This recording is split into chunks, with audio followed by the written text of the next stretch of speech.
ñu ngi leen di nuyu di leen jaajëfal yéen ñi sur chaîne bi di xalaat TV ñu leen di dalalaat ci seen jàngatu bés bii. te nag dañuy wax ci benn mbir boo xamante ni ci tànk daganal mbiru borom ñaari tur yi Sénégal la nekk te ñun yëguñ li xew. moo tax bi ñu defee woon mbiru vaccin yi ñu wax leen ni bu dëkk bi jaxasoo ba fàtte mbir yi nga xamante ni mi ngi lëmbe Sénégal ndax dëgg la actuellement coowal Sonko ak Adji Sarr moo occupé actualité mais moment boobu nga xamante ni xel yeeg xalaat yépp mi ngi braqué ci dossier boobu noonu. nguuru Sénégal mi ngi tëgg projet boo xamante ni bés bu sottee dëgg la borom ñaari tur yi ñoo ngi teg jéego yu am solo suñu réew mais seen doole de gën a bari rawatina ci instance yi nga xamante ni fa la ñuy nase ko nocc. lii ngeen di gis nii communiqué conseil des ministres bu mercredi 24 février 2021 bi ñu weesu la yàggul semaine passée dong la bu ñu ñëwee ci partie au titre des communications ñu ne ci conseil des ministres boobilee ministre bi ñu dénk wàllum yoon muy Malick Sall def na benn communication ci lu ñuy wooyee partenariat pour un gouvernement ouvert jàpp leen bu baax a baax jàpp leen bu baax expression bi parce que moo nar a nekk suñu waxtaanu tey bi def nañ ci gëstu bu yaatoo yaatu kon jàpp leen partenariat pour un gouvernement ouvert lëkkaloo ngir doxalinu réew bu ubbeeku mais ubbeeku ci lan ubbeeku ak ñan ubbeeku jëm fan lii la ñu fas yéene waxtaanee tey ndax suñu nguur tàmm nañ bu ñuy tëgg seeni projet yu safaan dañuy bàyyi ba benn coow am comme tey coowul Ousmane Sonko ak Adji Sarr ñëpp intéressé wu ci fekk boobu noonu ñoo ngi nas seeni politique yoo xamante ni dans le long terme yàq suñu askan moo ko tax a jóg. même ñun information bi daf ñu échappé woon daf ñu rëccoon mais chaîne bi léegi dafa toll foo xamante nii du ñun dong ñooy xalaat sujet yi di ko proposer dafa am ay abonnés yoo xamante nii ni ñuy gëstoo ñoom it noonu la ñuy defee seeni gëstu ñoo ngi fépp di topp anam gi ñu yoree réew mi. yenn information yoo xam ni parfois duñ ci bàyyi xel ñoom ñoo ñu koy baaxee ñu gëstu ko xóotal ko yaatal ko ba sénégalais yépp mën cee jot. bu ñu jëlee projet bi Macky Sall bëgg a taxawal ànd ceeg ministre am bii di Malick Sall muy partenariat pour un gouvernement ouvert en anglais ñu koy wooyee Open Government Partnership benn programme boo xamante nii ñu ngi ko teg depuis 2011 ci initiative Hillary Clinton doonoon secrétaire général Barack Obama moom yaakaar naa ni taxawaayam ci dooleel góor jigéen umpul kenn. d'ailleurs moom Hillary Clinton nee na création wu Open Government Partnership bi nga xamante ni teg na ko muy partenariat pour un gouvernement ouvert mi ngi ko inspiré wu ci beneen organisation bu Barack Obama créé woon muy Open Government Initiative. projet bi niñ ko présenté macha allah dafa mucc ayib parce que dem nañ ci seen site web pour xool lan moo ko tax a jóg dëgg-dëgg mais niñ ko expliqué maanaam liñ lay wan ak li nekk ci biir ak a wuute parce que tubaab yi noonu la ñu yàgg naxee dañuy présenté ay politique yu rafet ci forme mais boo gëstoo li nekk ci biir loxo dar gémmiñ. ñoo ngi ci site bi actuellement lien bi mi ngi ci description vidéo bi nee nañ li tax a jug programme bi maanaam programme bi ministre bi nga xam ni mooy Malick Sall def communication ci conseil des ministres bu 24 février bi weesu te waxuñu ban genre communication la dañu ko nëbb mais ñun dem nañ ci ñi leen imposer genre politique yi site baa nekk nii nee nañ li tax a jug programme bi mooy boole ñëpp ci anam gi réew mi di doxee rax ci dolli yemale dàq lépp luy boddi wante ndax nee nañ bu ñëpp dugalee seen loxo ci doxalinu réew mi rawatina jigéen yi. daañu gën a mën a ñoŋal liggéeyu gouvernement mi teg ci askan wi day mën di caytu yorin wi boole ci di indi xalaatam ak gis-gisam lii moom macha allah amul dara luñ ci mën a wax fexe ba askan wi di mën di caytul boppam yorinu réew mi décision bu baax a baax la mais bu leen ko tàyyi nañu dem gëstu lan moo nekk ci biir bu ñu yem rek ci forme bi nañu dem dans le fond. bu ñu ñëwee ci dëgg-dëgg programme bi nee nañ ouverture gouvernement porox ndollu la ngir teg jéego yu am solo ci yemale góor ak jigéen waaye itam dàq lépp lu mën a gàllankoor askan wi mën a jot ci xibaar yi ñeel doxalinu réew mi wala mën ci dugal loxoom.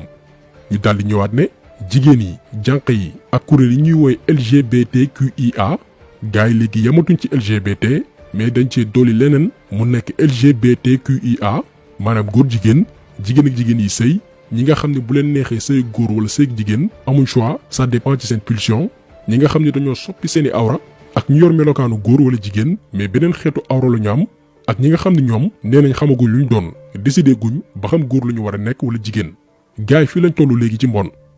léegi nee nañ xeetu doomi aadama yi yëpp ci partenariat pour un gouvernement ouvert dañoo war a yem ak kàddu képp ku doxalinu réew mi ñor lii mooy Open Government Partnership bi Macky Sall bëgg dugal Sénégal te sàkku ci Malick Sall di ministère bi ñu dénk wàllum yoon def ci communication ci conseil des ministres bu 24 février bi ñu weesu. ban xeetu communication leeraluñ ko sénégalais yi mais ñun comme ni ñu tàmm di ko defee chaque fois dem nañ gëstu programme boobu noonu mooy lan dans la forme niñ ko présenté mooy fexe ba ku nekk ci askan wi dugal loxoom ci yorinu réew mi muy lu baax a baax mais dans le fond boo demee ba ci biir waxuma la daganal mbiru borom ñaari tur yi mais dañuy am bar ci fu ñuy nasee ko nocc maanaam dootuñu daw di làqu ñoom ñooy décider à notre place fii la ñu nar a jëm góor jigéen yi dañu teewal conseil des ministres bu dee ni sax conseil des ministres amul déjà ay góor jigéen dañu teewal assemblée di am baat ci biir réew mi fii la Sénégal nar a jëm. léegi lan moo tax ñu bàyyi ba période bii balaa ñuy ñëw ci lan moo tax programme bi amul benn njariñ mais lu tax Macky Sall bàyyi ba instant bii di dooru dugal Sénégal ci partenariat pour un gouvernement ouvert programme boo xam ni existe na depuis 2011.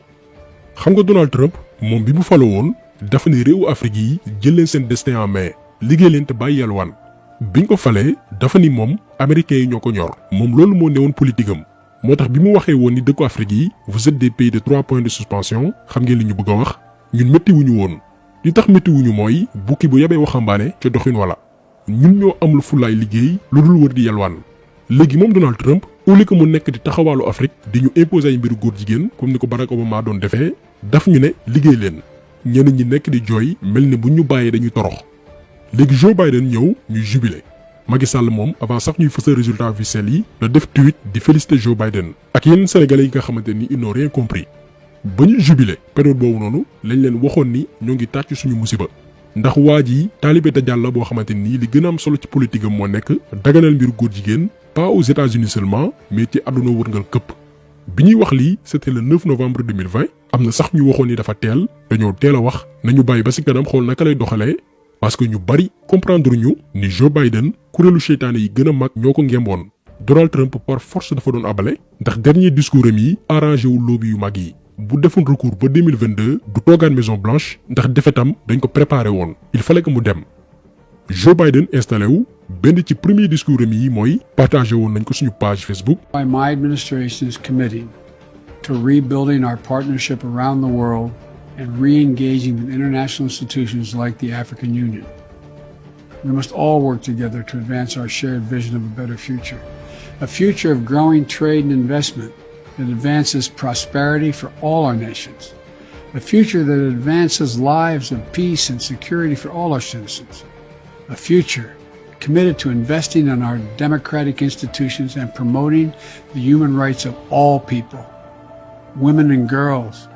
LGBTQ and nee na yéene mooy féddaliwaat coloré digganteeg suñu réew yi ñun Afrique rawatina sàmm ak yelleefu jigéen yi ak borom ñaari tur yi maanaam moom daf ñu sax yàpp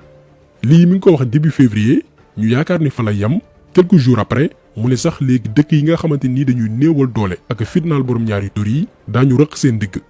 naka lañ leen di sanctionné mooy dootuñu leen dimbali ci wàllum koppar. léegi jogoy moom comme que àddunaam gépp yalwaan la après indépendance la juddu mais gëmul ni Sénégal mën nañ ko defar ak doomi réew mi ak suñuy valeur ak suñuy koom. il fallait que mu woon gars yi ne Sénégal mi ngi ci tànk dooleel borom ñaari tur yi pour bañ a bokk ci sanction Joe Biden yi bëgg ci ndimbal yi te tàmbaliwu ko tey Macky Sall depuis ba mu faloo dafa tëgg ay loi teg ay institution ngir dooleel borom ñaari tur yi daañ ci revenir programme de partenariat pour un gouvernement ouvert jeexitalu benn processus bu yàgg la Sénégal mu ngi ci tànk dooleel góor jigéen ak jigéen yi sëy ak yeneen xeetu mbon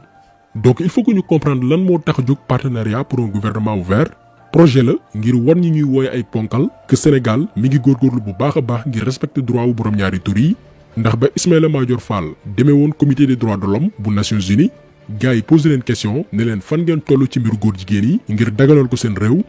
Ismaïla Madior Fall waxul ni Sénégal da koy tere waxul yi itam ni duñ ko mës a nangu suñu réew dafa ni Sénégal terewul mbiru góor jigéen mais aussi pareeguñ ngir dépénaliser ko pareeguñ. Les droits des minorités sont pris en compte dans la Constitution et le Code pénal qui interdisent toute discrimination raciale, ethnique ou religieuse et toute propagande régionaliste pouvant porter atteinte à la sécurité intérieure de l'État. La loi n'interdit pas la liberté d'orientation sexuelle, mais plutôt les actes contre nature ou impudiques qui, de par leur publicité, s'assimilent à un outrage public à la pudeur. Au demeurant, le Sénégal est un pays tolérant, respectueux des droits humains, mais n'est pas encore prêt à légaliser l'homosexualité. donc ñoom lii moo mës a nekk seen discours mooy non seulement Sénégal aayewul mbiru borom ñaari tur yi mais aussi pareeguñ kañ la Sénégal di pare nag mooy bés bu ñu réussir ba teg ay institutions yu am doole tëgg ay loi yoo xamante ni lépp li ko tax a jóg mooy sàmm ak aar mbiru góor jigéen yi te wax naa leen sànq gëni mbir yi tàmbalewul tey Macky Sall dafa falu indi wàllum genre yéen ñëpp xam ngeen luy genre mooy lépp lu ëmb jigéen góor jigéen jigéen ak jigéen yi sëy seen biir ñu dugal ko ci biir ministère de la femme de la famille et de l'enfance lii rek dafa significatif ndax jàpp nañ ni bu fekkee ni dañoo am ministère de la femme de la famille et de l'enfance mais lan la fa genre di wut kon genre bi góor jigéenee ko tax a jóg ñu yaakaar ni fa la yem mu voté benn référendum dugal ci nouveau droit maanaam ak yelleef yu bees yoo xamante nii waxul yan droit la ak ñan lañ ko jagleel mais fekk boobu ñoo ngi waajal borom ñaari tur yi jox leen ay doole yu baree bari nga dem ci suñu code de la presse bu bees bi ci fin du mois de janvier bi ñu weesu la Macky Sall signé ñaari décret d'application pour wal leen ni gars yi ñoo ngi accélérer processus bi ngir dooleel borom ñaari tur yi mais ci code de la presse bu bees boobu noonu dañ ne ci article 18 taskatu xibaar bi ak képp kuy liggéey ci média dafa war a respecter bépp waaso wala diine doomi aadama bi rawatina jubluwaayam ci wàllum sëy gis ngeen gars yi ni ñuy cabaxalee mbir yi ci biir loi yi yow doo ci sax rendre compte code de la presse bu bees bi ñu war a appliquer Sénégal décret yi Macky Sall signé na ko ba noppi mbiru góor jigéen yaa ngi ci biir maanaam kenn amul droit ngaañe leen ci biir média yi te dégguñu benn taskatu xibaar wala patron de presse bu jël combat bi mëne ko ne du fi mës a am ñu yaakaar ni fa lay yem moom Macky Sall mu ne yéeyaay dafay tabax benn centre PMA biir hôpital Dalal Jàmm centre boo xamante nii dañ fay defaree doom ci ay laboratoire defoon nañ ci benn vidéo spéciale te waxuñu service boobu noonu ñen ñoo ko financé ak ñen ñoo ko tax a jóg ba tey leeragul tey nag ñu ngi dugal benn programme boo xam ni mooy nekk cerise sur le gâteau maanaam jox borom ñaari tur yi baat ba ñu nekk fi ñuy nasee ko noot ci fii la Sénégal nar a jëm ak Macky Sall. te ñun lan moo tax ànduñ ci programme bii nga xamante nii naxee mbaay la caytu yorinu réew mi taxu koo jóg